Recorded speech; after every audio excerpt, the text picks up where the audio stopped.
வேண்டும் என்ற எண்ணம் கொண்ட எவனோ ஒரு திமுக ஈவேரா பேரன் தான் இதில் இருக்கிறார். பகுதியிலே ஆள் சேர்ப்பு வேலைக்கு முக்கியமான கண்காணி இந்த கருங்காலி தான்.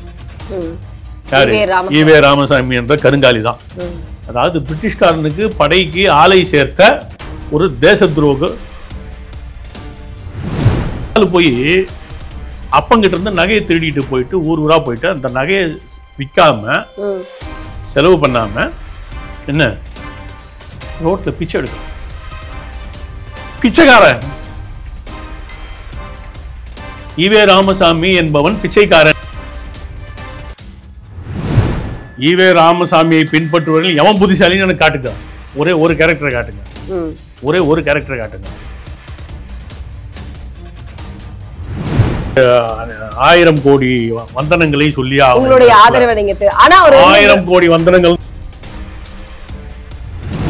திமுகவின் யாரோ ஒரு முக்கிய நபர் கைது செய்யப்படுவார், கைது செய்யப்பட வேண்டும். ஒவ்வொரு ஃபேமிலிக்கும் நான் சொல்றேன், ஒவ்வொரு ஃபேமிலிக்கும் 5 லட்சம் ரூபாய் ஃப்ரீயா கொடுக்கும்.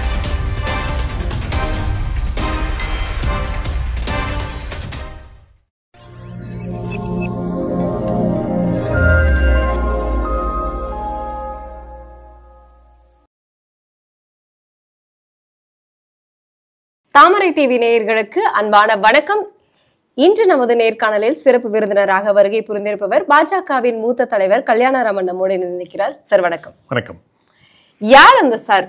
இன்னைக்கு சட்டப்பேரவையில அவங்க ஒரு பெரிய டேகோடவே யார் அந்த சார்னு தெரியற வரைக்கும் நாங்க இப்படிதான் வருவோம் அப்படிங்கிற மாதிரி 6ஆம் நாள் சட்டப்பேரவையில அதிமுக ஒரு தீர்வோடவே போயிருக்காங்க. யார் அந்த சாரா இருப்பாங்க அப்படின்னு நீங்க நினைக்கிறீங்க சார்?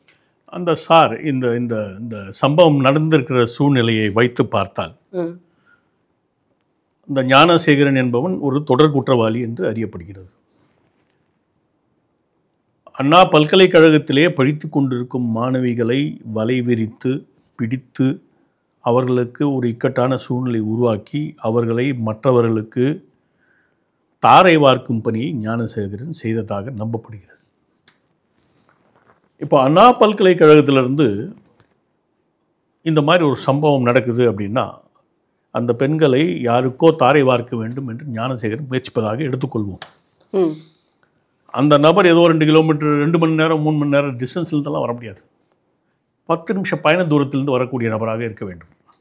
இந்த 10 நிமிஷம் பயண தூரத்தில் யாரெல்லாம் இருக்கிறார்களோ அவர்களில் ஒருவர் தான் அந்த சார். அந்த 10 நிமிட பயண தூரத்தில் எதெல்லாம் இருக்கிறது நான் முதல்ல ஒரு புரிதலுக்காக சொல்லிடுறேன். சைதாப்பேட்டை இருக்கு, சைதாப்பேட்டை, கோட்டூர்புரம் இருக்கு, சித்தரஞ்சன் சாலை இருக்கு, கிரீன்வேஸ் சாலை இருக்கு, சரி, இந்த பகுதியான அசோக் நகர் இருக்கு. அசோக் நகர், கே நகர், என்ன இப்போ நீங்க சொல்லக்கூடிய பகுதிகளில் இருக்கிறது இந்த பகுதிகளில் இருக்கக்கூடிய ஏதோ ஒரு சார் தான் அந்த சார் என்பது என்னுடைய அனுமானம். உங்களுடைய அனுமானம் அரசியல் புதுசா சில தகவல்கள் நம்ம காதுக்கு வரும். பட் இன்வெஸ்டிகேஷன் ஸ்டேஜில் இருக்கிறதால அதெல்லாம் சமூகத்துக்கு வெளியே விட்டு அதை நம்ம குழப்ப வேண்டிய அவசியம் இல்லை. ஏன்னா எஸ்ஐடி ஃபார்ம் பண்ணியிருக்காங்க. எப்படியாக இருந்தாலும் இந்த உண்மை வெளியே வரும். அந்த நபர் திமுகவின் முக்கிய நபராகத்தான் இருக்க முடியும். ஏனென்றால் திமுகவிற்காகத்தான் இந்த செயலை நாம் செய்திருக்கிறார். ஒரு பெண்ணுக்கு ஒரு இக்கட்டான சூழ்நிலை உருவாக்கி அவளால் தப்பிக்க முடியாத ஒரு நிலைமையை உருவாக்கி அவளை பல பேருக்கு பங்கு போட்டு தரும் கேவலமான ஒரு செயலை இந்த ஞானசேகரன் செய்திருக்கிறான். ஓகே, ஒன்று. படிக்கக்கூடிய இளம்பெண்களை தாங்கள் அடைய வேண்டும் என்ற எண்ணம் கொண்ட எவனோ ஒரு திமுக ஈவேரா பேரன் தான் இதில் இருக்கிறான். இதை எப்படி நீங்க இவ்வளவு ஸ்ட்ராங்கா சொல்ல முடியும்? திமுக தான் இருக்கு, ஈவேராவுடைய பேரன் தான் இருக்காரு. ஈவேராவுடைய எங்க தந்தை ஈவேரான்னு பல பேர் சொன்னாங்க. ஸோ அந்த தந்தைக்கு பிறந்த மகன்களுடைய மகன்கள் தான் பேரன்களா இருக்க முடியும். அப்படின்னா ஈவேராவும் இதே போல ஒரு குற்றவாளியாக தான். ஈவேரா ஒரு கேவலமான ஜென்மங்க. என்னங்க ஈவேராவை பத்தி தெரியாத மாதிரியே பேசுறீங்க. தன்னுடைய மனைவியை விபச்சாரி என்று பட்டம் கட்டிய நபர் ஈவே ராமசாமி. நடந்த ஒரு சம்பவத்தை நான் சொல்றேன். ஈவேராவுடைய மனைவியான நாகம்மை கோவிலுக்கு சென்று கொண்டே இருக்கிறார். அந்த ஆளை பத்தி சொல்லணும்னா ரொம்ப கேவலமா இருக்கும். இருந்தாலும் 1-2 சம்பவத்தை நம்ம சொல்லிதான் ஆகணும். ஏன்னா சீமான்லாம் சொன்ன பிறகு நம்ம சொல்லாம விட்டோம்னா தப்பாயிடும். மனைவி கோயிலுக்கு செல்லும் பழக்கம் கொண்டவர். 2 கேவலமான சம்பவங்கள் மட்டும் சொல்கிறேன். இந்த மாதிரி 100 கேவலமான சம்பவங்கள் இருக்குது. நான் 2 மட்டும் சொல்கிறேன். மனைவி கோயிலுக்கு செல்லும் பழக்கம் உடையவர், கோயிலுக்கு சென்று கொண்டே இருக்கிறார். மனைவி எப்படி இருப்பான்றது வந்து இவருடைய நண்பர்களாகிய விபச்சாரிகளிடம் செல்லும் பழக்கம் கொண்ட நபர்களுக்கு தெரியாது, அவங்க ஊரில், ஈரோட்டில். ஸோ இவர் என்ன பண்ணுறாரு, ஒரு புது விபச்சாரி வந்திருக்கிறாள் ஊருக்கு, அவளை சென்று பேரம் பேசி வாருங்கள்னு தன்னுடைய மனைவியை போய் கேளுங்கடா, விலை பேசுங்கடான்னு தன்னுடைய நண்பர்கள் அனுப்புறாரு. காரணம் என்ன தெரியுமா? கோயிலுக்கு போகக்கூடாதான். அடே அறிவு கெட்டவனே, உன்னுடைய கருத்தை ஒரு பெண் மீது திணிப்பதற்கு நீ யார்? நீ தானே பேசுகிற, பகுத்தறிவன் பேசுகிற, முற்போக்குன்னு பேசுகிற. ஒரு நபர் இன்னொரு நபரின் மீது கருத்தை திணிக்க முடியுமா? திணிக்கலாமா? அது பகுத்தறிவா? உனக்கு அறிவு இல்லை? ஒரு முட்டா பையன், ஒரு பைத்தியக்காரன், ஒரு லூசுன்னு சொல்லுவது என்னைக்கு? ஒரு கிறுக்கு பையன் தான் இந்த ஈவே ராமசாமி. தன்னுடைய மனைவியை, சொந்த மனைவியை, நாகம்மையை போய் விலை பேசுங்கள் அப்படின்னு சொல்லி அனுப்பிட்டு, அதாவது அவ என்னுடைய மனைவின்னு சொல்லலை, ஒரு உபச்சாரி ஊருக்கு புதுசாக வந்திருக்கா, அவளை போய் விலை பேசுங்க. அப்போ இந்த கும்பலுடைய இயல்பை நாம் புரிந்து கொள்ள வேண்டும். இந்த கும்பல் விபச்சாரிகளிடம் செல்லும் கும்பல்.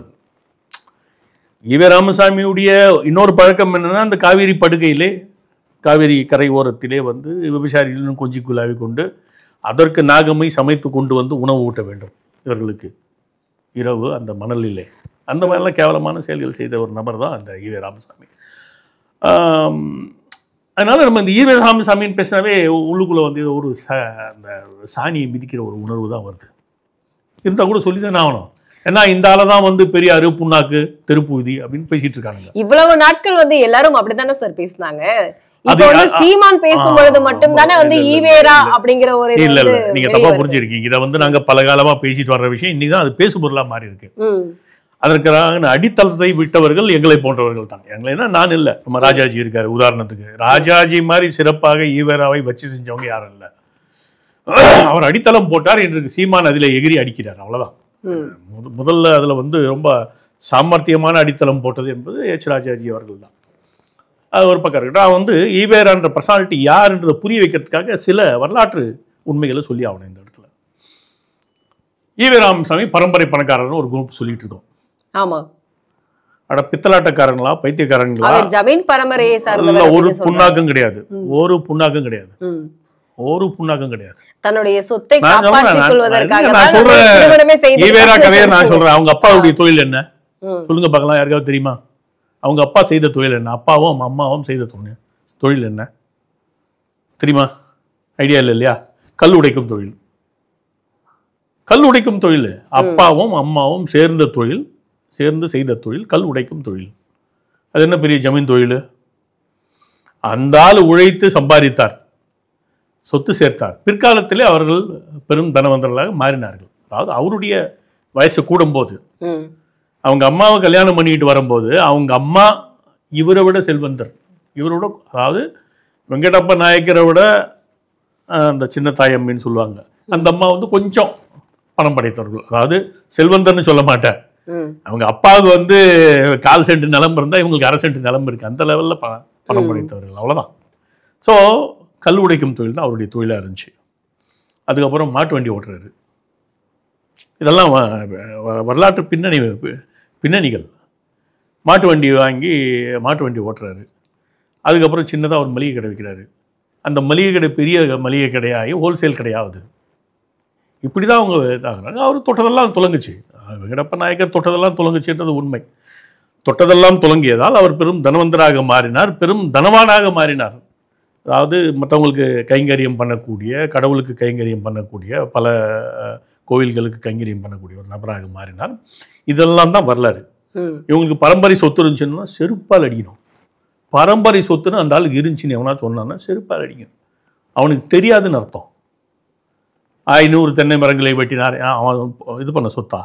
அவன் சம்பாரிச்ச சொத்தா? அது திமுகவும் திகாவும் அப்படிதானே. அவன் சம்பாரிச்ச சொத்தா? நான் கேட்ட கேள்விக்கு மட்டும் பதில் சொல்லுங்க.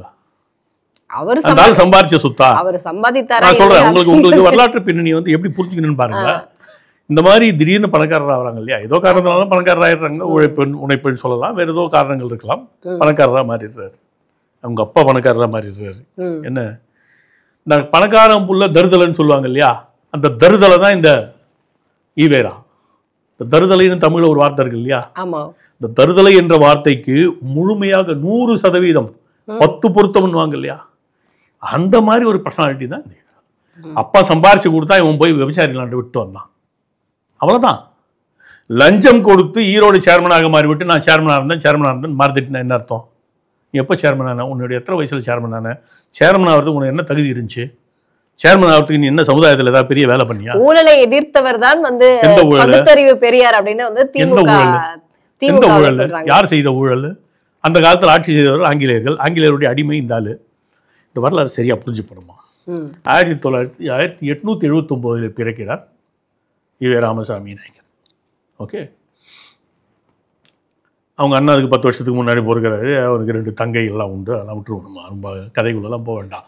மொத்தத்தில் அவங்க 4 பேர். இவங்க பிறக்கும் போது இவங்க அப்பா அம்மாவுக்கு வந்து பெரிய வசதிகள்லாம் இல்லாத காலகட்டம், சுமாராக வசதிகள் உருவாகிட்டு இருக்கிற காலகட்டம். ஓகே, 79 1915 வரை, சுமார் 35 வருடம் வரை இந்த ஆள் வெறும் ஒரு பொம்பளை பொறுக்கி, தருதலை, அவ்வளோதான். நீங்கள் சமுதாயத்தை பற்றி புரிஞ்சுக்கணும்னா, சமுதாய உணர்வு என்பது மனிதனுக்கு எப்பொழுது வரும்னு தயவு செஞ்சு புரிஞ்சுக்கோங்க. டீனேஜில் ஆரம்பிக்கும். நாம் அடிமைப்பட்டிருந்த காலகட்டம், சுதந்திரத்திற்காக பெரும் போராட்டம் நடந்து கொண்டிருந்த காலகட்டத்திலே ஒரு தருதலை, ஒரு பொம்பளை பொறுக்கி விபச்சாரிகள் பின்னாடி சுற்றிட்டு இருந்தான். அவங்க அப்பா சம்பாரிச்சு சுத்தல. இதை நம்ம புரிஞ்சுக்கிட்டோம்னா ஈவே ராமசாமி புரிஞ்சுக்கலாம். அங்கிருந்து சப் கலெக்டருக்கு லஞ்சம் கொடுத்து வந்து சேர்மன் பொசிஷனை வாங்குறான். இவ்வளோதான். நான் வந்து ஈரோடு சேர்மனாக இருந்து ஈரோடு சேர்மன் எப்பட்றான்னு இதான் கேள்வி. புரியுதா? லஞ்சம் கொடுத்தா கொடுக்குறான், அவன் போகிறான். அந்த காலத்து சப் கலெக்டர் ஒருத்தன் தான் ஆங்கிலேயன், அவன் கொடுத்தான்.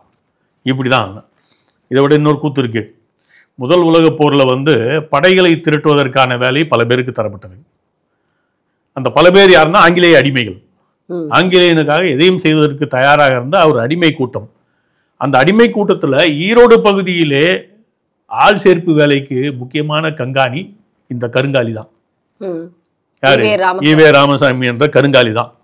அதாவது பிரிட்டிஷ்காரனுக்கு படைக்கு ஆளை சேர்த்த ஒரு தேச துரோக நபர் இருந்தாலும். ஓகேவா? இப்போ எப்படி இருந்தாலும் பெரிய ஆளா? இதான் கேள்வி. இப்போ நீங்க வந்து ஈவே ராமசாமி அவர்களை வந்து அவர் நம்மளுடைய இந்தியாவுக்கே எதிரானவர் அப்படின்னு சொல்ல வரீங்களா?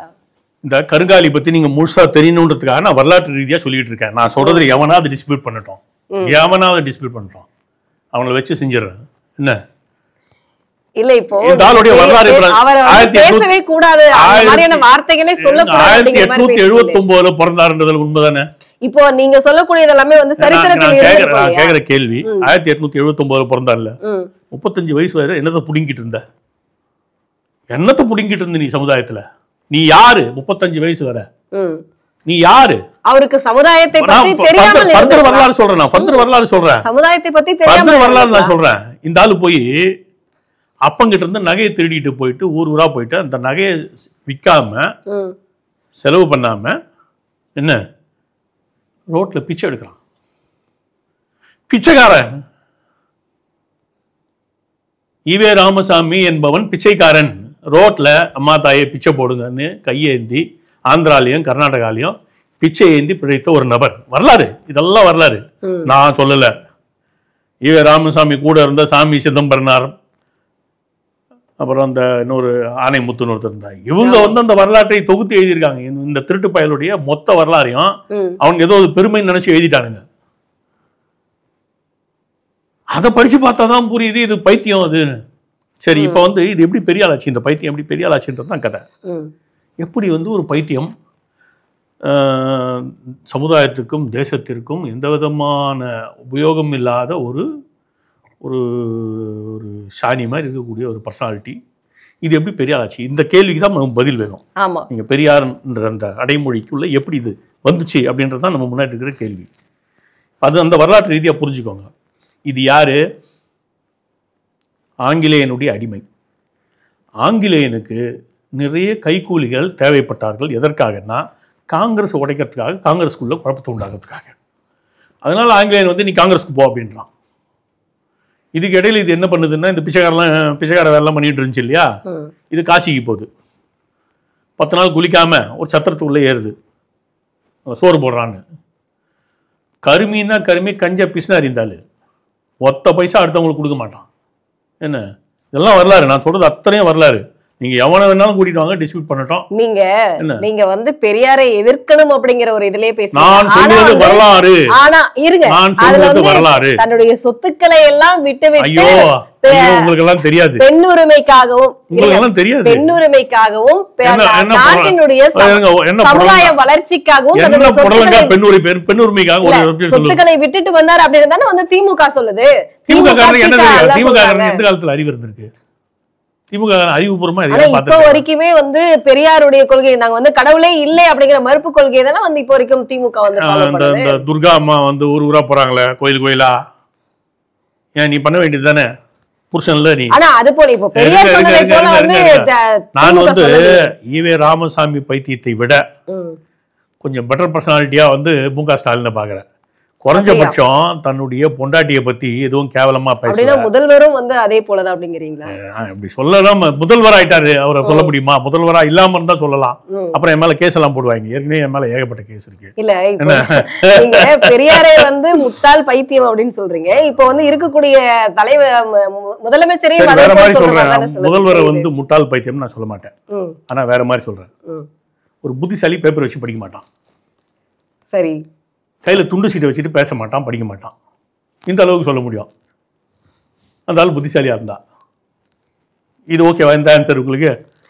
இல்ல மறைமுகமாக வந்து முதல்வரை வந்து நீங்க குற்றம் சாட்டுறீங்க. ஆனா வந்து இப்போ பெரியார் நான் சிறுமைப்படுத்துறதா நீங்க சொல்றீங்க. நான் சிறுமையப்படுத்தல. என்ன, நான் ஒரு உண்மையை சொல்றேன். இப்போ இதற்கு பேர் என்னன்னு கேக்குறேன். நான் சிறுமைப்படுத்தல, ஒரு உண்மையை சொல்றேன். உண்மையை பேசினால் சிறுமைப்படுத்துறது ரெண்டும் ஒண்ணுதான். அப்படி இருந்தா இருந்துட்டு போதுங்க. என்ன முட்டாளு பைத்தியம்னு சொல்லணும்னு ஆசைப்படுறீங்களா? ராமசாமி அவர்களுடைய வழியை பின்பற்றுபவர்களை வந்து பைத்தியம் முட்டாள நீங்க தான் வந்து சொல்றீங்க. ஈவே ராமசாமியை பின்பற்றுபவர்கள் எவன் புத்திசாலின்னு எனக்கு காட்டுங்க. ஒரே ஒரு கேரக்டரை காட்டுங்க. ஒரே ஒரு கேரக்டரை காட்டுங்க. இப்படி பேசுறவங்கள தான் முட்டாள் பைத்தியம்னு வந்து சொல்றாங்க. அவன் சொல்லுவான்னு செய்வான். பைத்தியம் பைத்தியம் மத்தவங்கள பைத்தியம் தானே சொல்லுவான். என்ன இப்போ அந்த நீங்க கிரானாலஜிக்கல் படி வருவோம். நம்ம முதல்ல பிரிட்டிஷ்காரனுக்கு விடுதலை போராட்டத்திலே குழப்பத்தை உருவாக்குவதற்காக பலர் தேவைப்பட்டார்கள். அப்படிதான் இந்த நடேச முதலியார், டி.எம். நாயர், இப்படி வந்து அவன் வரிசையா ஒரு பெரிய கும்பலை உருவாக்கலாம். பி.டி. தியாகராஜ செட்டி, இந்த மாதிரி அந்த கும்பல்லாம் அவன் கண்டுபிடித்த ஒரு மாமணி தான் ஈவே ராமசாமி நாயக்கர். இது எங்கெங்கோ போது வருது, இஷ்டத்துக்கு ஏதோ பேசுது அப்படின்னு பார்க்குறான். டேய் நீங்கள்லாம் வந்து அரசியலில் குதிங்க, இந்த ஆளை பெரிய ஆளுன்னு சொல்லுங்க அப்படின்னு எல்லாரையும் வந்து இன்ஸ்ட்ரக்ஷன் கொடுக்குறான் பிரிட்டிஷ்காரன். யார? ஈவேராவை பெரிய ஆளுன்னு சொல்லணுமா? எல்லாம் பேச ஆரம்பிக்கிறான். இப்போ இதில் வந்து பிராமண துவேஷம்ன்ற ஒரு ஃபேக்டர் தான் இதில் வந்து மெயின் ஃபேக்டர். இப்போ இந்த இடத்துல தான் நம்ம வந்து வரலாற்றை சரியாக புரிந்து கொள்ள வேண்டும். 79 ஈவே ராமசாமி, 82 பாரதி, 83 வாஞ்சிநாதன், 81 வாவேசு ஐயர், எல்லாம் வரிசையாக பிறந்தவர்கள், கிட்டத்தட்ட ஒத்த வயதுடையவர்கள். இவங்கெல்லாம் தேசத்துக்காக பாடுபட்டு இருக்காங்க. யாரு? இந்த ஐயருங்கெல்லாம். இந்த ஐயருங்கெல்லாம் ஐயங்காரெல்லாம் தேசத்திற்காக பாடுபட்டு இருக்காங்க. இந்த தேச துரோகி அவங்களுக்கு எதிராக வேலை செஞ்சிட்டு இருக்கு. அது கூட எப்படி? இதனுடைய 35 வயது ஆன பிறகு அப்போதான் இவருக்கு திடீர்னு திராவிடம்னு வந்துச்சு. எங்கேருந்து வந்துச்சு திராவிடம்? திராவிடம்னா என்னன்னு தெரியுமா உனக்கு? திராவிடம்ன்ற வார்த்தையுடைய எந்த மொழியிலிருந்து உருவானது? திராவிடம் என்ற மொழி சமஸ்கிருதம். திராவிடம்னா என்ன அர்த்தம்? திராவிடம்னா என்ன அர்த்தம்? திராவிடம்னா இப்போ மக்கள் சொல்றதை சொல்லவா, இல்ல உண்மையான அர்த்தம் என்ன உங்களுக்கு தெரியுமா? தெரியலன்னா நான் சொல்றேன். கிட்டத்தட்ட 2600 வருடங்களுக்கு முன்னால சங்கரர், ஆதிசங்கரர் காலடியிலிருந்து வாரணாசிக்கு போறாரு. காசி, வாரணாசி, என்ன அங்கே போய் ஒரு டிபேட். அப்போல்லாம் வந்து அத்வைதமா விசிஷ்டாத்வைதமா அப்படின்னு தர்க்கவாதங்கள் நடக்கும். யாராவது ஒருத்தர் வின் பண்ணுவாங்க. அது ரொம்ப ரொம்ப இதாக இருக்கும். ரொம்ப என்ன சொல்கிறது, ப்ளசண்ட்டாக ஆர்கியூ பண்ணுவாங்க 2 பேர். ஆத்தா அம்மாலாம் அடிச்சிக்காமல் ரொம்ப அழகாக ஆர்கியூ பண்ணி ஒருத்தர் வந்து தன்னுடைய தோல்வியை ஒப்புக்கொள்வார் கடைசியாக வாதத்தின் முடிவில். அந்தளவுக்கு ஒரு ஆரோக்கியமான வாத பிரதிவாதங்கள் இருந்த காலகட்டம். இவர் மண்டல் மிஸ்ராவோட டிபேட்டுக்காக போகிறாரு. சின்ன பையன், யார்? ஆதிசங்கர் சின்ன பையன் போகிறாரு. போய் மண்டன் மிஸ்ராவை தோக்கடிக்கிறாரு. அப்போ தோக்கடிக்கிறதுக்கு முன்னாடி அவர் தன்னை அறிமுகப்படுத்திக் கொள்வது எப்படி என்பதுதான் இங்கே முக்கியமான விஷயம். நான் ஒரு திராவிட சிசு அப்படின்றாரு. காலடி எந்த ஊரில் இருக்கு? கேரளாவில் இருக்கு. கரெக்டா? திராவிட சிசுன்னு என்ன? திராவிட பகுதியை சேர்ந்தவன் அர்த்தம். ஏன்னா அவங்க அம்மா அப்பா இருக்காங்க, அவங்களுடைய சிசுன்னு சொல்லாமல். அப்போ அவர் மீன் பண்ணது என்னன்னா, நான் தெற்கிலிருந்து வருபவன், 3 பக்கம் கடல்களால் சூழப்பட்ட பகுதி திராவிடம் என்பது சமஸ்கிருதம். அட அறிவு கிட்டவங்களா, திராவிடம் என்று எப்படா இனமாகும்? நீ தமிழ் இனம்னு சொல்ற, திராவிட இனம்னு சொல்ற, ஒன்று இதை இனம்னு சொல்லி, இல்லாட்டா அதை இனம்னு சொல்ல. உனக்கு அறிவு இருக்கணும். ஏன் திமுககாரர்களுக்கு அறிவே இல்லை என்று சொன்னால், ஒரு நாள் திராவிட இனம்னு சொல்லுவான், இன்னொரு பக்கம் தமிழ் இனம்னுவான். இனத்துக்கு டெஃபினேஷன் என்னடா சொல்லுடா. மொழியால் ஒருத்தன் இனமாக மாற முடியுமா? இல்லை ஒரு நிலப்பகுதியால் மட்டுமே அவன் இனமாக மாற முடியுமா? முடியாது. உதாரணத்துக்கு இப்படி கேட்போம். தோடர்கள் படகர்கள்னு 2 பேர் இருக்கான். எங்கே இருக்கான்? எந்த நிலப்பகுதியில் இருக்கான்? இதே தமிழ் நிலப்பகுதியில் தான் இருக்கான். அவனுடைய மொழி வேறு. கரெக்டா? தோடாஸ் படகாஸ்ன்னு 2 கம்யூனிட்டி இருக்கா? மலைவாழ் மக்கள் இருக்கு இதில், ஊட்டியில். இப்போ எனக்கு என்ன இல்லை கேள்வி, ரொம்ப முக்கியமான கேள்வி. அவங்க 2 பேர் இருக்காங்க இல்லையா ஊட்டியில்? 2 கம்யூனிட்டிஸ் இருக்காங்க. அவங்க தமிழ் இனமா திராவிட இனமா? நீ தமிழ் திராவிட இனம்னு எதெல்லாம் சொல்கிற? தமிழ், தெலுங்கு, மலையாளம், கன்னடம், துளு. எவன் சொல்லி கொடுத்தான் உனக்கு? எவன் சொல்லி கொடுத்தான் உனக்கு? உனக்கு சொல்லி கொடுத்தவன் ஆங்கிலேயன். எதுக்குடா சொல்லி கொடுத்தான்? எதுக்குடா சொல்லி கொடுத்தான்? எதுக்கு சொல்லி கொடுத்தான்னா, பிரித்தாளும் சூழ்ச்சிக்காக சொல்லி கொடுத்தான். வடக்கில் இருப்பவர்களையும் தெற்கில் இருப்பவர்களையும் பிரித்தாள வேண்டும். இது அவனுடைய திட்டம். அவன் திட்டத்தை அழகாக நிறைவேற்றிய பெருமை ஈவே ராமசாமி நாயக்கருக்கு சாரும். இது பைத்தியன்றதான் அவன் தெரிஞ்சுக்கிட்டான். இவன் முட்டாளு, பைத்தியம் ஒன்று. இவன் பெரியாள் மாதிரி தூக்கி காட்டு. இதுக்கு ஒரு 60 பேரை எம்ப்ளாய் பண்ணிட்டான். 60 பேருக்கு சம்பளம் 5000 ரூபா. அப்பவே அந்த காலத்தில் பாரதி வாங்கின சம்பளம் 20 ரூபா. ஆமாம். இவன் வாங்கின சம்பளம் 5000 ரூபா. அப்படின்னா என்ன? இது வருமானம் கிடையாது, அல்லது சம்பளம் கிடையாது. இது கிம்பளம், இது லஞ்சம். 5000 ரூபா லஞ்சத்தை கொடுத்து தமிழ்நாடு முழுக்க நீ சுற்றி வா. சுற்றி ஈவே ராமசாமி இருக்கார் இல்லையா, பயங்கரமான ஆளு, பெரியார், அவர் பயங்கர பகுத்தறிவாதி அப்படின்னு ஏதாவது ஒன்று. பெரியார் அப்படிங்கிற பட்டத்தை யாரு கொடுத்தாங்க? அது எவனோ ஒரு மடையை கொடுத்தா முடிங்க. அதெல்லாம் நம்ம இதுக்கு என்ன, அந்த பட்டமே தப்புன்னா எவனோ ஒரு மடையை சொன்னதை பற்றி நம்ம ஏன் பேசிட்டு இருக்கணும்? 1939 இந்த சாமி சிதம்பரனார் புக்கை எழுதிய முடிச்சிடுறாரு. தமிழர் தலைவர் பெரியார், தமிழர் தலைவர் ஈவே ராமசாமி நாயக்கரின் வரலாறு அப்படின்னு பேரில் எழுதி முடிச்சிடுறாரு. அப்போ அவர் இந்த கதையெல்லாம் சொல்கிறாரு. பொண்டாடி இருந்தால் விபச்சாரியாக கதை, இந்த மணலில் இன்னொரு கேவலமான செயல் சொல்கிறேன் பாருங்க. அந்த அம்மா வெஜிடேரியன். யார்? நாகம்மை வெஜிடேரியன். அந்த அம்மாவை நான்வெஜ்ஜாக மாத்திரம் பேர் வழின்னு இந்த ஆள், அந்த அம்மா ஏதாவது பிசைஞ்சு வச்சுருக்கோம் சாப்பிட்றதுக்கு சமையல் அறையில். இவன் போய் அதில் ஏதாவது ஒரு நான்வெஜ்ஜை உள்ள நுழைச்சிட்டு வந்துடுவான். ஏதோ பார்த்த மாதிரியே சொல்கிறீங்க. நான் சொல்லலைங்க, கூட இருந்த ஆள் எழுதியிருக்காங்க. கூட இருந்த ஆட்கள் இவங்கெல்லாம். சரி, ஈவேராவுக்கும் சாமி சிதம்பரனாருக்கும் வயசு வித்தியாசம் 21 வயசு. 1900 பிறந்தவர் சாமி சிதம்பரனார். ஒரு 20 வயசு அடிமைன்னு வச்சுக்கோங்க. 61 அவர் இறந்து போகிறாரு. ஈவேராவுக்கு முன்னாடி இறந்து போகிறாரு. அவருடைய 61 வயசில் இறந்து போகிறாரு. சரி, இதெல்லாம் வரலாற்று ரீதியாக நம்ம பார்த்துடணும். எப்பயுமே 61 வயசில் அவர் இறந்து போகிறாரு. 39 அவருடைய 39 வயசில் அவர் எழுதுறாரு. இதெல்லாம் சாமி சிதம்பரனாருடைய புத்தகம் 350 பக்கம் இருக்கு. படிச்சீங்கன்னா தெரியும். அவனை கீழ்ச்சி தொங்க விட்டுடலாம். இந்த பைத்தியன்றத நம்ம கீழ்ச்சி தொங்க விட்டுடலாம். அவ்வளோ அசிங்கமான விஷயங்கள்லாம் இல்லை. அசிங்கமான விஷயங்களாக இருக்குது. அதனால தான் நான் 2 எக்ஸாம்பிளுக்கு மேலே போகல. ஒன்று பொண்டாட்டியை விபச்சாரி ஆகின கதைக்கு சொல்லிட்டேன். இப்போ பொண்டாட்டி இதில் நான்வெஜ் போட்ட கதையை சொல்லிட்டேன். டை போடுறதுக்கு நீ யார்? அவளுடைய சாய்ஸ் வெஜிடேரியன்றது. அவள் பண்ணிட்டு போகிறா. உனக்கு எது இஷ்டமோ நீ அதை சாப்பிட்டு போ. அவளை ஒரு கடவுள் நம்பிக்கையாளர் கடவுள் மறுப்பாளராக மாற்றுவதை பை ஃபோர்ஸ், அல்லது வெஜிடேரியனாக இருக்கவளை நான்வெஜ்ஜாக மாற்றுறது பை ஃபோர்ஸ், நீ யாரு? அப்படின்னா பெண்களை அடிமையாக வைத்திருந்தவன் யார்? இதே ஈவே ராமசாமி. ஆனா அவர் தானே பெண் விடுதலைக்காக போராடியவர் அப்படின்னு சொல்லி ஒரு கிறுக்குங்க. இந்த கிறுக்குத்தனத்தை எல்லாத்தையும் நம்ம பேர் சொல்லி மாத்திரம். அதாவது உலகத்தின் இருங்க, ரொம்ப பர்டினன்ட் கொஸ்டின் வந்துட்டீங்க. அதனால நான் அதுக்கு உலகத்தின் இயக்கமே 2 விஷயத்துல தான் இருக்கு. கிரீடு, பேராசை. இனப்பெருக்கம். இந்த 2 விஷயங்கள் தான் உலகத்தின் சுழற்சியே இருக்குது. உலகத்தின் சுழற்சியே இதில் தான் இருக்குது. உதாரணத்துக்கு பார்த்தீங்கன்னா, சில பறவைகள், சில விலங்குகளுக்கு வந்து இன்னொரு பறவையோ விலங்கோ ஒரு தாவரமோ வந்து இரையாகும். இன்டர்ன் அந்த தாவரத்துக்கு வேறு ஏதோ ஒன்று இரையாகும். அதுக்கு வந்து வேறு ஏதோ ஒரு பாக்டீரியா அது வந்து கிடைக்கும். இந்த சுழற்சி என்பது உலகத்தின் சுழற்சி. கழுகுக்கு வந்து காக்கைக்கு வந்து அணைத்துண்ணிகள் சொல்லுவாங்க, பூனை அணைத்துண்ணி சொல்லுவாங்க. சிலர் வந்து பசு மாதிரி இதுங்க வந்து வெறும் தாவர உணவை தான் சாப்பிடும். பசுக்கு நீங்கள் எந்த காலத்துலேயும் வந்து நான்வெஜ் போட முடியாது. உலகத்தில் இனப்பெருக்கமே பார்த்தீங்கன்னா வந்து ஒரு குறிப்பிட்ட மனிதனை தவிர மற்ற எல்லா மிருகங்களும் ஒரு குறிப்பிட்ட காலகட்டத்தில் மட்டும்தான் இனப்பெருக்கத்தையே இது பண்ணோம்.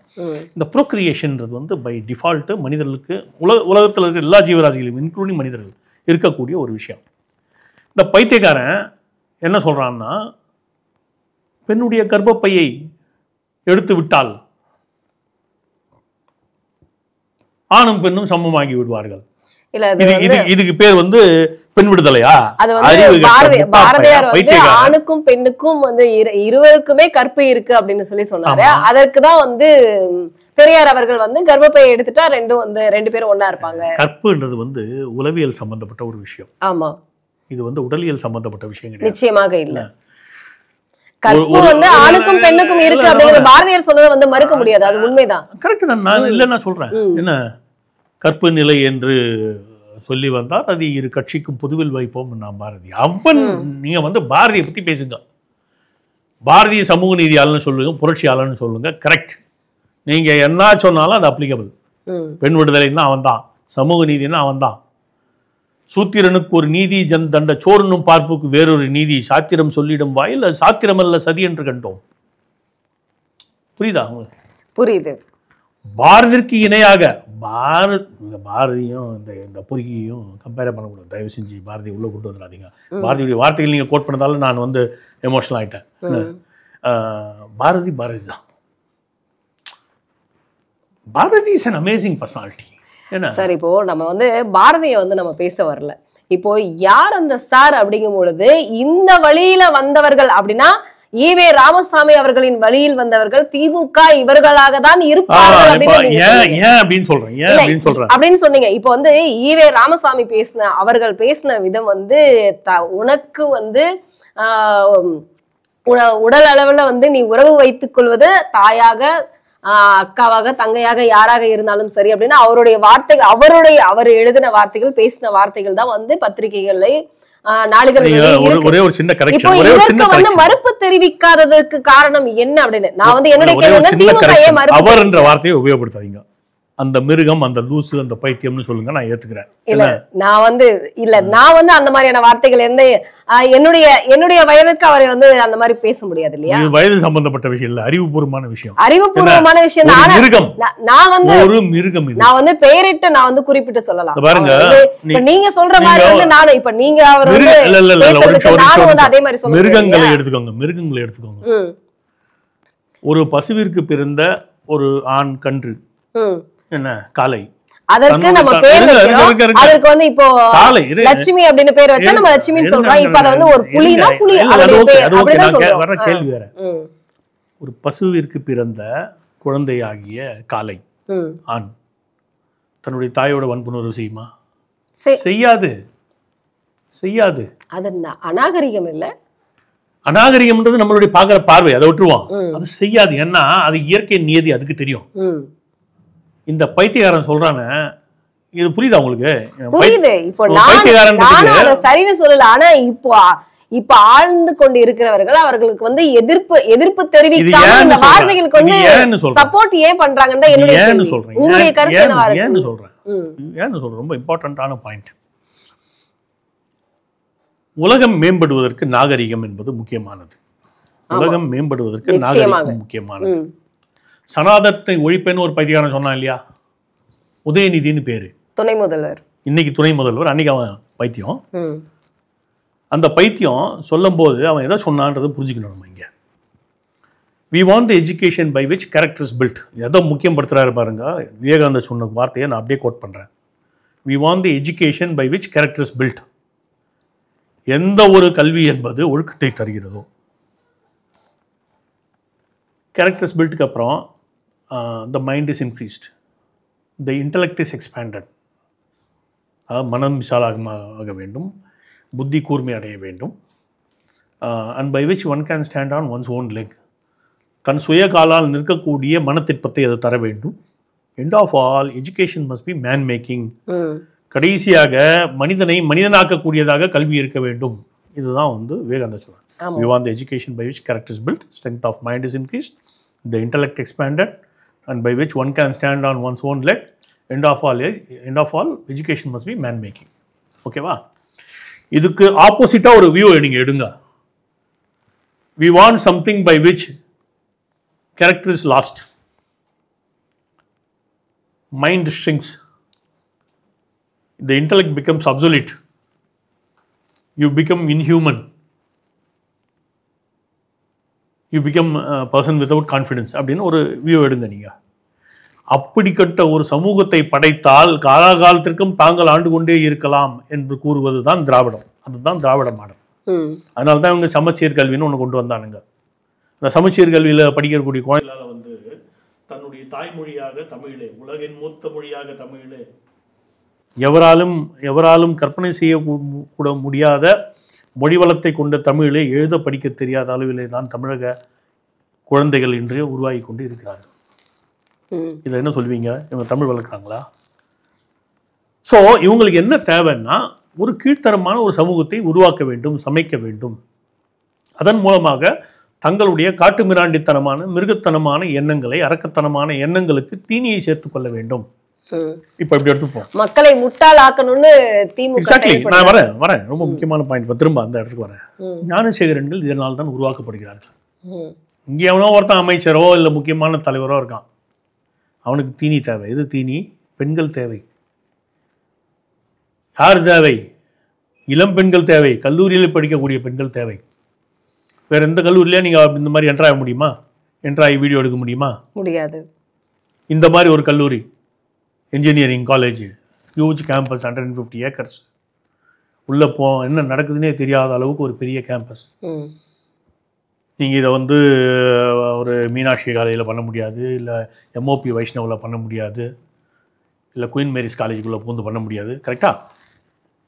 ஸோ ஒரு வல்னரபிள் காலேஜாக இருக்கக்கூடிய இதிலிருந்து எங்களுக்கு பெண்கள் வேண்டும்னு எவனோ ஒரு முக்கியமான தலைவர் டிமாண்ட் பண்ணியிருந்தான்னா கற்பனைக்காக வச்சுக்கோங்க. ஏன் அப்படி இருக்கக்கூடாது? ஏன் இந்த 10 நிமிட தூரத்தில் இருக்கக்கூடிய எவனோ ஒரு தலைவன் இதை சொல்லி இருக்கக்கூடாது? ஏன் இவன் செய்திருக்கக்கூடாது? ஏன் ஒரு தலைவன், ஏன் 10 தலைவர்கள் இருக்கக்கூடாது? இவங்க எல்லாரும் கீழ்த்தனமானவங்க தானே அடிப்படையில். சரி, அடிப்படையில் வந்து உனக்கு கேரக்டர் இல்லை, ஒழுக்கத்தை நீ வளர்த்து கொள்ளவே இல்லை, உன்னுடைய புத்தி மிருகத்தனமான புத்தி. அப்படின்னா இந்த அண்ணா பல்கலைக்கழக வழக்குல வந்து முக்கியமா திமுக தான். இதுதான் திராவிட மாடல். இதுதான் திராவிட மாடல். காட்டு மிராண்டித்தனமும் மிருகத்தனமும் அயோக்கியத்தனமும் கீழ்த்தனமும் கலந்ததுதான் திராவிட மாடல். சரி, இதுல திமுகவின் முக்கியஸ்தர்கள் தான். இல்லாட்டா ஒருத்தன் இன்னைக்கு எப்படி இவ்வளோ பணம்? அவன் போறான், 24ஆம் தேதி அவன் விசாரணைக்காக அழைத்து செல்லப்படுகிறான், விடப்படுகிறான். அந்த வட்டம் 107வது வட்டமோ ஏதோ ஒரு வட்டம் சொல்கிறாங்க. அந்த வட்டத்தின் தலைவராகிய வட்டத்தின் செயலாளரோ யாரோ ஒருத்தன் வந்து அவனை கூட்டிகிட்டு போயிடுறான். மீண்டும் மறுநாள் கைது செய்யப்படுகிறான் அவன். சும்மா இந்த 5 மணி நேரத்தில் நாங்கள் கைது சொல்கிறதெல்லாம் புருடா, பொய். முதல் நாள் அவன் அழைக்கப்படுகிறான். அதுக்கப்புறம் திமுகவினர் கொடுத்த அழுத்தத்தின் அடிப்படையில் விடப்படுகிறான். உனக்கு யார் அழுத்தம் கொடுத்தா? போலீஸ்க்கு யார் அழுத்தம் கொடுத்தா? போலீஸ். அருணை நான் கேட்குறேன் இந்த இடத்துல உன்னை யாரு சொல்ல சொன்னா ஒரே ஒரு நபர் தான் இன்வால்வ்டுன்னு உனக்கு எப்படி தெரியும்? அந்த பொண்ணு வந்து தெளிவா சொல்லிருக்காங்களே. சரி, நான் குழப்பத்துல இருக்கேன், நான் தப்பா கூட இன்னைக்கு சொல்லுவேன். 2 நாள் கழிச்சு பொறுமையா கேட்டா நான் வேற மாதிரி சொல்லுவேன், உண்மையை சொல்லுவேன். இந்த நிமிஷம் நான் குழப்பத்துல தானே இருக்கேன், ஷாக்ல தானே இருக்கேன். இன்னைக்கு நான் சொல்ற வெர்ஷன் வச்சு நீ சொல்லிடுவியா? முடியாது. சொல்றதுக்கு நீ யாரு? நீ என்ன ஐஓவா? இன்வெஸ்டிகேஷன் ஆஃபீஸர்னு ஒருத்தர் இருக்காரு. அவர் வந்து ஒரு இன்ஸ்பெக்டர் லெவல்லையோ இல்லை ஏசி லெவல்லையோ இருப்பாங்க. அவங்க தானே சொல்லணும். நீ ஏன் சொல்கிற? ஒரே ஒருவர் தான் இருக்கார். ஃப்ளைட் மோடில் இருந்துச்சு, நீ ஏன் சொல்கிற? உனக்கு யார் அத்தாரிட்டி கொடுத்தா? ஆனால் அவர் அந்த பொண்ணு தான் தெளிவாக சொல்கிறாங்களே, அவர் வந்து யாருக்கோ கால் பண்ணாங்க அப்படிங்கிறதெல்லாம் தெளிவாக சொல்கிறா இல்லை அவ. ஆமாம், அவ சொன்ன பிறகு நீ ஏன் மாற்றி சொல்கிற? நீ யாரை காப்பாற்றுற? உனக்காக இன்னைக்கு சுப்ரீம் கோர்ட்டுக்கு போகுது திமுக அரசு. உனக்கு உரிய தண்டனை வழங்கப்பட வேண்டும்னு கோர்ட் ஒரு அப்சர்வேஷன் பண்ண உடனே அந்த அப்சர்வேஷன் தப்புன்னு வந்து சுப்ரீம் கோர்ட்டில் போய் அப்பீலுக்கு போகுது திமுக. யார் யாரை காப்பாற்றுகிறார்கள்? நீ திமுகவினரை காப்பாற்றுகிறாய், திமுகவினர் உன்னை காப்பாற்றுகிறார்கள். இது வரைக்குமே வந்து முதலமைச்சரும் துணை முதல்வரும் வந்து இதற்கான இந்த வழக்குக்கான ஒரு வார்த்தைகள் கூட வெளியே வராது. 2 நாளைக்கு முன்னாடி சொல்லிட்டாருல்ல, சட்டசபையில பிரமாதமா பேசினாரு.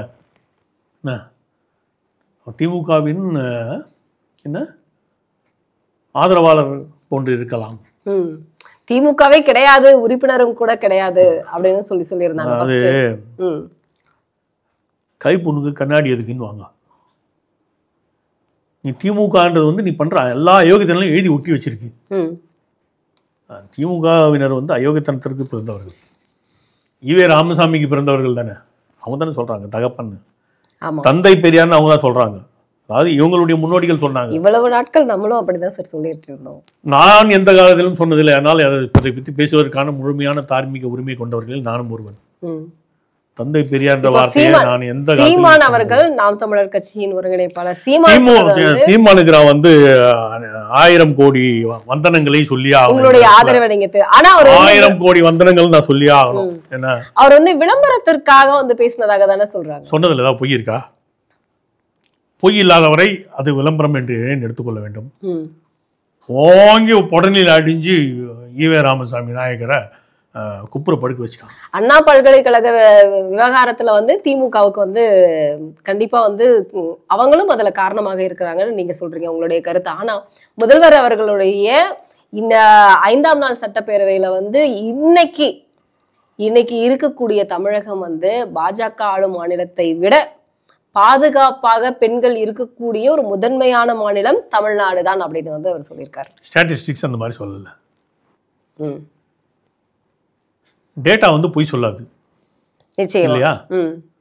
நான் ஒரு குழந்தை ஒருத்தி செத்து போயிட்டா ஸ்கூல்ல, அதாவது நீ கொன்னன்னு நான் சொல்ல மாட்டேன், சொல்றது வந்து அபத்தம்.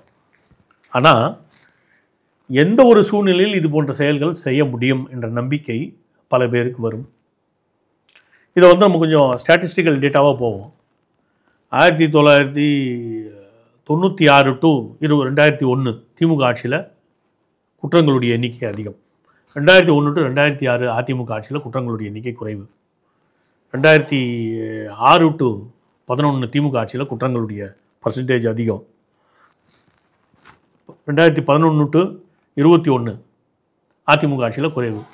இப்போ நீங்க சொல்றதுக்கு ஒரே அதிமுக ஆதரவாளர் கிடையாது, இல்ல நீங்க அதிமுக ஆதரவாளர் நான் சொல்லுவேன். அவர்கள் இரும்பு கரம் கொண்டு விஷயங்களை கையாள்வதாலும் இவர்கள் ஏற்றுக்கொள்ள மாட்டார்கள் என்ற நம்பிக்கை அதிமுகவினருக்கு இருப்பதாலும் அவர்கள் கையில் அதிகாரம் பதவி இருந்தால் ஒரு பாஜகவின் மூத்த தலைவர் அதிமுகவிற்கு சப்போர்ட் செய்து வந்து அப்படிதான் பாப்பாங்க. இருந்தாலும் என்னுடைய கருத்து என்னன்னா, காவல்துறை சிறப்பாக செயல்படுகிறது திமுக ஆட்சியில் தான் அப்படின்னு சொல்லிட்டு கனிமொழி அவர்களும் சொல்லியிருக்காங்க, துணை முதல்வரும் சொல்லியிருக்காரு, இப்ப நம்மளுடைய தமிழகத்தின் முதல்வரும் உலகத்திலேயே பரிதாபகரமான ஜந்து வந்து கனிமொழி தான். உண்மையாவே கனிமொழி எனக்கு ரொம்ப பிடிக்கும். திராவிடம்னு சொன்னாவே ஆளுநரே பயப்படுறாரு. கனிமொழி ரொம்ப எனக்கு பிடிக்கும். ஏன்னு சொல்றேன், உண்மையாவே அந்த என்டையர் கூட்டத்திலேயே ஆத்மார்த்தமா விஷயங்களை டீல் பண்ணிட்டு பெரும்பாலான சமயங்களிலே சில நேரங்களில் வேற வழி இல்லாம இக்கட்டுல வந்து இந்த மாதிரி உலர்ற அந்த பரிதாபகரமான நிலைமை கனிமொழி தவிர வேற யாருக்கெல்லாம். மற்றவன் எல்லாம் வந்து உளப்பூர்வமா திருட்டு பயிராகணும்னு ஆசைப்படுவான், திருட்டுத்தனமா வளருவான். இது வேற வழியே இல்லாம ஐயோ நான் இந்த மாதிரி ஒரு மோசமான பொய்யை சொல்லணுமா அப்படின்னு நினைச்சுக்கிட்டே சொல்லக்கூடிய வருத்தப்பட்டுட்டே அவங்க சொல்றாங்க ஒரு ஜந்து வந்து கனிமொழி. ஆனா திராவிடம் என்ற பெயரை கேட்டாலே ஆளுநர் தூக்கத்தில் கூட பயப்படுவாங்க. திராவிடம் என்றால் பயம் அப்படிங்கிறது வந்து எல்லாருக்குமே இருக்கு, இப்ப இருக்கக்கூடிய தவறு செய்யக்கூடிய தலைவர்களுக்கு அப்படின்னு சொல்லி அவங்க தானே சொல்லியிருக்காங்க 2 நாளைக்கு முன்னாடி. 2 நாளைக்கு முன்னாடி யாராவது எழுதி கொடுத்துருப்பாங்க, இதை நீங்க படிச்சே ஆகணும் அப்படின்னு. அதனால வந்து படிச்சுட்டு ஐயோ இதெல்லாம் நான் சொல்றேம்மா என் தலையெழுத்து, நீங்க பேசுறதான் நீங்க பார்த்துருப்பீங்க, அதுக்கு 2 நிமிஷத்துக்கு முன்னாடி பின்னாடி ரூம்ல நடந்து பார்த்துருக்க மாட்டீங்க. என் தலையெழுத்து இதெல்லாம் நான் பேசி ஆகணும் நீங்க பண்ற அயோக்கியத்தனத்துக்கெல்லாம் அப்படின்னு உள்ள திட்டிட்டு. கனிமொழி அவர்கள் நேர்மையானவர்கள்னு சொல்ல வரீங்களா நீங்க? அந்த குரூப்லயே ஓரளவுக்கு நேர்மையான நபராக நான் பார்ப்பது கனிமொழியை தான். அந்த குரூப்ல என்டையர் திமுக லாட்லயே என்டையர் திமுக லாட்லேயே ஓரளவுக்கு நேர்மையுடன் இருக்கக்கூடிய நபர்னு பார்த்தா, ம். அதாவது நேர்மைன்றது வந்து it's a mind game. Kanimozhi MP அவர்கள் வந்து நேர்மையானவர் தான் அப்படிங்கறத வந்து நீங்க அந்த குரூப்லயே ஓரளவுக்கு நேர்மையானவர். பாஜகவின் மூத்த தலைவர் ஒத்துக்கிறாரு. குடும்பத்திலேயே உங்க தலைவர் வந்து சீமான் அவர்களுக்கு வந்து நாங்க ஆதரவாக இருக்கிறோம் அப்படின்னு சொல்லியிருந்தார். தமிழக மாநில தலைவர் அண்ணாமலை அவர்கள் சொல்லியிருந்தாரு. அதற்காக நீங்களும் வந்து சீமானுக்கு சப்போர்ட் செய்வீங்க? இந்த கட்சியின் மூத்த தலைவராக என்னுடைய ஆதரவு சீமானுக்கு உண்டு. கல்கட்டால நடந்த அந்த பெண்ணுடைய வன்புணர்வு மற்றும் படுகொலைக்கு பின்னர் எதெல்லாம் நடந்ததோ அதெல்லாம் இங்கே நடந்துதான் ஆக வேண்டும். திமுகவின் யாரோ ஒரு முக்கிய நபர் கைது செய்யப்படுவார், கைது செய்யப்பட வேண்டும். அப்போதான் இதுக்கு வந்து தீர்வு. அது அண்ணா பல்கலைக்கழக விஷயத்தெல்லாம் தப்பிக்க முடியாது. நாளைக்கு எஸ்ஐடி இல்லாட்டா, எஸ்ஐடி ஒழுங்காக வேலை செய்யாட்டா சிபிஐ நானே போவேன் கோர்ட்டுக்கு. இல்லை இவங்க ஒழுங்காக வேலை செய்கிற மாதிரி தெரியலன்னு. எனக்கு என்ன பிரச்சனை? கண்டிப்பாக கோர்ட்டு வந்து சென்னையுடைய கமிஷனர் அருண் வந்து பொய் சொல்கிறாருன்னு தெரிஞ்ச ஒன்று தானே கோர்ட் இன்டர்வியூன் ஆகி முதல்ல வந்து இதை மாற்றுக்க, இந்த ஆளுக்கு தண்டனை கொடுங்க அப்படின்னு சொல்லிடுச்சு இல்லையா? ஆமாம். நாளைக்கு வந்து ஒருவேளை எஸ்ஐடி நல்லா சிறப்பாக செயல்பட்டு இருக்கிறதா தகவல்கள் வருது. இதுவரை அவங்க எந்த விஷயத்தையும் வெளியே சொல்லலை. அதுவே வந்து சிறப்பாக செயல்படுவதற்கான ஒரு விதமான ஆதாரம்.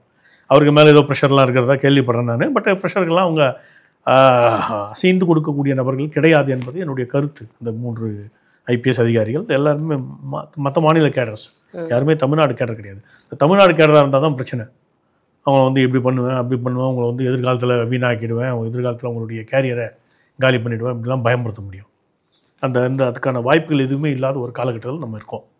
அதனால் எஸ்ஐடி சிறப்பாக செயல்பட்டு கொண்டிருக்கிறதாக நான் நம்புகிறேன். ஒருவேளை எஸ்ஐடி சிறப்பாக செயல்படவில்லை என்ற சூழ்நிலை ஏற்பட்டால் அப்போ வந்து சிபிஐடைய இதுக்கு போகணும் அப்படின்ற கேள்வியை நான் எங்களை மாதிரி ஆட்களே வைப்போம். நானே போவேன்ருக்கேன். இது ஒரு ஆங்கிள். மற்றபடி பார்த்திங்கன்னா வந்து திமுக வந்து இது போன்ற விஷயங்களில்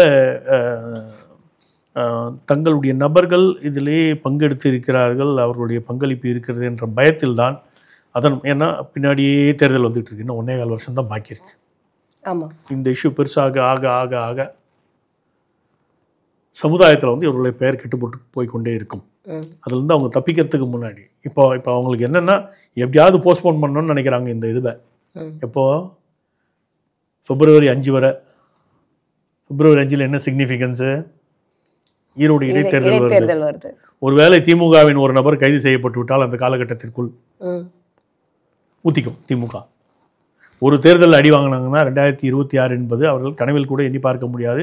20 சீட்டு ஜெயிச்சோம், பெரிய விஷயம். 200 பற்றி பேசிட்டு இருந்தாங்க இல்லையா? ஆமாம்.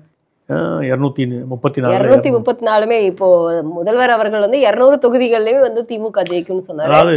ஆனா அதற்காக வந்து துரைமுருகன் அவர்கள் பேசியிருந்தாரு 234 தொகுதிகளிலும் திமுக வெற்றி பெறும். ஆமா, அவங்க பணபலத்தில் மேலேயும் ஆள் பலத்திலையும் நம்பிக்கை வைத்திருக்காங்கன்னு அர்த்தம். அதுக்கு தங்களுடைய திறமையில் அவர் நம்பிக்கை வைக்கலன்னு அர்த்தம், வேற ஒன்றும் இல்லை. ஏன்னா இவங்க ஒரு ஃபார்முலா உருவாக்கிட்டு இருக்காங்க. நான் முன்னாடியே சொன்னேன் இல்லையா, ஒழுக்கமற்ற ஒரு சமுதாயத்தை உருவாக்கி விட்டால் அவர்களை எப்படி வேணாலும் விலை கொடுத்து வாங்கி விடலாம். இப்போ நீங்க பணபலம்னு சொல்லும் போதுதான் பிரேமலதா பேசினது வந்து ஞாபகம் வருது.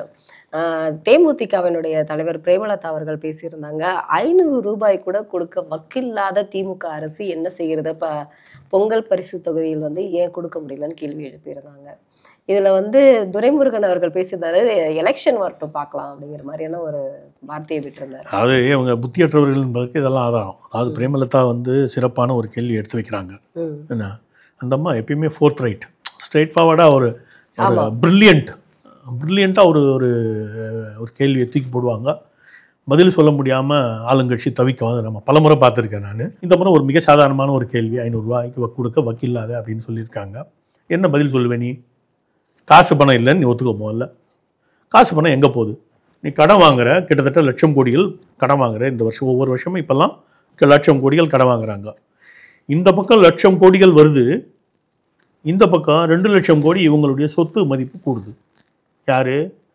மாப்பிள்ளை, மகன், மந்திரிகள், இவங்க எல்லாருக்கும் வந்து சொத்து மதிப்பு 2 லட்சம் கோடி கருப்பு பணமாக கூடுகிறது. அப்படின்னா என்ன அர்த்தம்? அப்படின்னா மணலிலே 20,000 30,000 கோடிகள், மதுவிலே 50,000 60,000 கோடிகள், பத்திரப்பதிவில், இப்படி வந்து கணக்கில்லாத விஷயங்களில், கனிம வள கொள்ளையில் இப்படி கணக்கில்லாத விஷயங்களில் வந்து இவங்க கொள்ளையடிச்சிக்கிட்டே இருக்காங்க. அது தனிப்பட்ட சொத்தாக இங்கேயும் வெளிநாடுகளிலும் மாறுகிறது, பினாமி சொத்துக்களாக மாறுகிறது. ஸோ இவங்க எல்லார்கிட்ட இருந்தும் வந்து சொத்துங்களை பிடுங்கி கொடுத்தாவே ஒரு ஃபேமிலிக்கும், ஒவ்வொரு ஃபேமிலிக்கும் நான் சொல்கிறேன், ஒவ்வொரு ஃபேமிலிக்கும் 5 லட்ச ரூபா ஃப்ரீயாக கொடுக்கலாம். அவ்வளோ பணங்களை இந்த திராவிட மாடல் கொள்ளை எடுத்து வைத்திருக்கிறது.